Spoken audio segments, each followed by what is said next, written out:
Sikropolo kang tumingal acampo samyo ngedal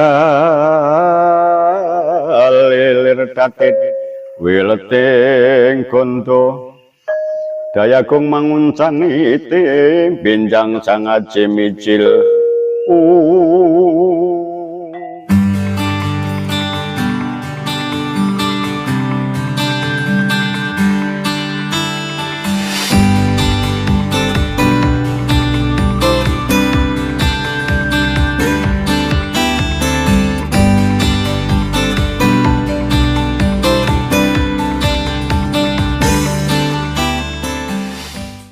Awal cerita dari saya menggeluti seni wayang. Sebenarnya senang wayang dari kecil. Saya senang wayang kisaran umur 5 tahun sudah senang wayang. Terinspirasi kepada bapak paman saya kan seorang dalang yang saat itu populer. Namanya Dalang Lawuk. Sekarang udah wafat beliau. Saya senang wayang dari kecil hingga saya menginjak sekolah SD. Tamat tahun 81 saya ngawali di kesenian itu sebelum wayang. Itu saya tamat dari SD 81, 82 saya terjun di seni ketoprak. Di saat itu ada lomba desa menyambut bupati datang ke desa Argosari, saya maka terjunlah seni ketoprak untuk menyambut Bapak Bupati. Nah, dari awal di ketoprak itu jadi saya tekun belajar dari nyanyi, mocopat, dan segala macam nyanyian yang bentuknya seni nyanyian gending hingga tahun 90.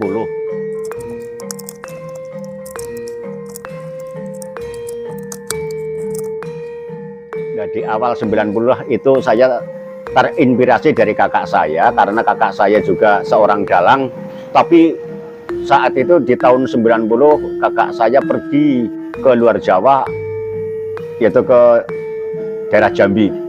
16 tahun tidak pulang hingga di Argosari kosong, tidak ada dalang. Maka di tahun itulah saya terinspirasi untuk terjun ke seni pewayangan.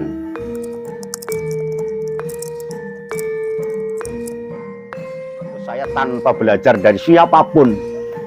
Saya belajar di saat itu cuma dengerin radio, dengerin kaset-kaset. Saat itu yang lagi tenar beliau almarhum Mbah Dalang Gino, siswa carita dari Banyumas.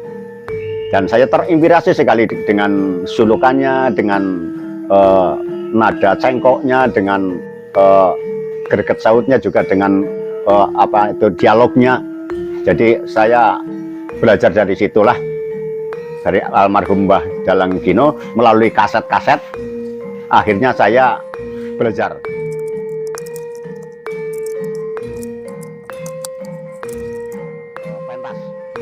Pentas di saat itu di bulan awal Ramadan, yaitu kalau di sini namanya unggah-unggahan. Dan akhirnya juga yang kedua kalinya di udunan di bulan Syawalnya. Akhirnya di saat itulah saya habis pentas, namanya saat itu cuma pentas saja lah, pentas nyoba dalang. Akhirnya ada yang istilah orang sini manjer, 2 orang manjer satu hari bersamaan.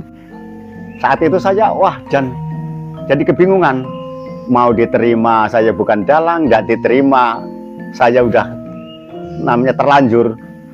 Akhirnya dengan rasa berat hati saya terima untuk mentas wayang. Itu orang hajatan 2. Dari awal itulah akhirnya di tahun 90 itu ada yang ngejob saya.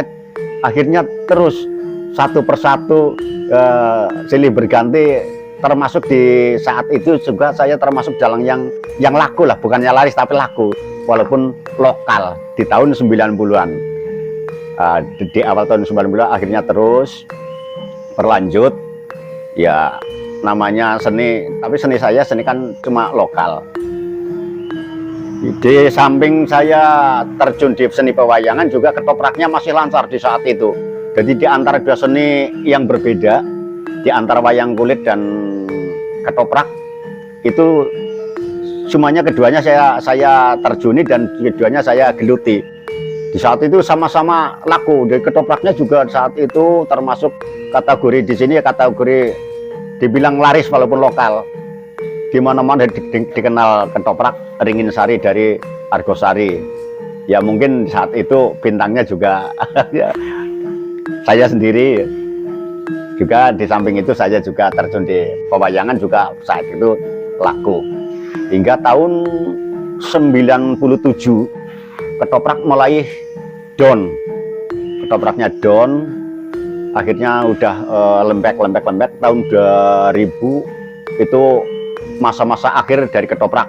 Ketopraknya awal dari 81 hingga 2000 itu ketoprak. Kalau wayang alhamdulillah ya walaupun pelan tapi tetap laku ya sampai saat ini. Memang wayang tetap masih saya pegang karena masih ada juga yang kadang-kadang butuh, tapi tidak seperti dalang-dalang lainnya, cuma sebutan sajalah. Kalau dengan saya bilang ya kalau manggil juga kebanyakan orang tidak memanggil namanya, kalau manggil ya dalangnya kayak gitu, karena dikenal dari dulu memang saya terjun di seni pedalangan ya.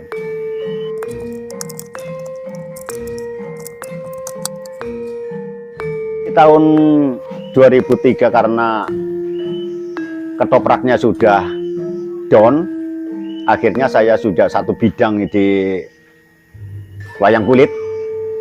Juga saya terinspirasi kepada beliau Bapak Mirun itu yang ada di Mlekatuk, Purbowangi. Saya sering datang ke sana silaturahim.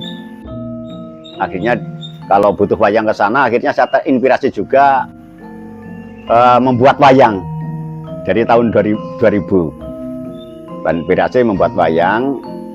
Alhamdulillah sampai sekarang saya masih ya walaupun tidak terus tapi masih juga bikin wayang karena banyak waktu luang.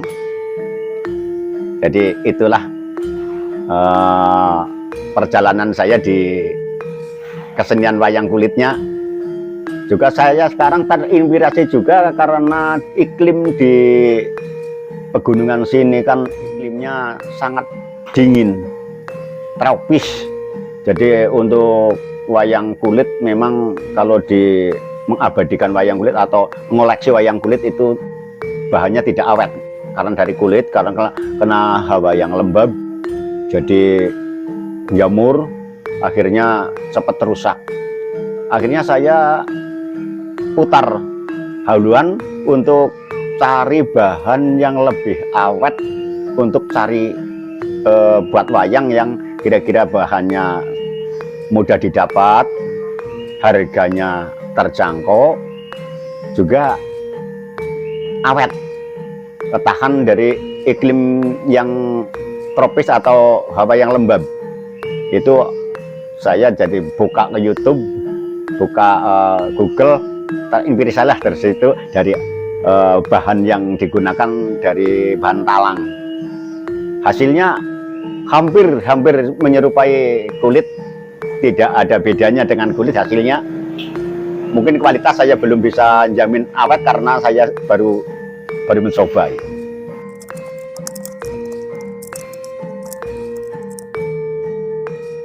Ya memang dari dulu, memang kalau menurut cerita dari ayah saya, kakek saya juga seniman. Kakek saya kalau dulu kan semua peranan seni itu dilakukan oleh seorang laki. Jadi mbah saya itu seorang laki, cuma saat itu jadi lengger, juga seniman. Ya ada keturunan dari seni yang akhirnya menurun ke bapak saya. Bapak saya cuma waktu itu penabuh, bukan pelaku seni misalnya di wayang atau di apa, enggak, cuma penabuh atau yogo. Akhirnya juga mungkin ke saya juga. Saya ada 7 bersaudara, cuma 1 yang tidak terjun di kesenian.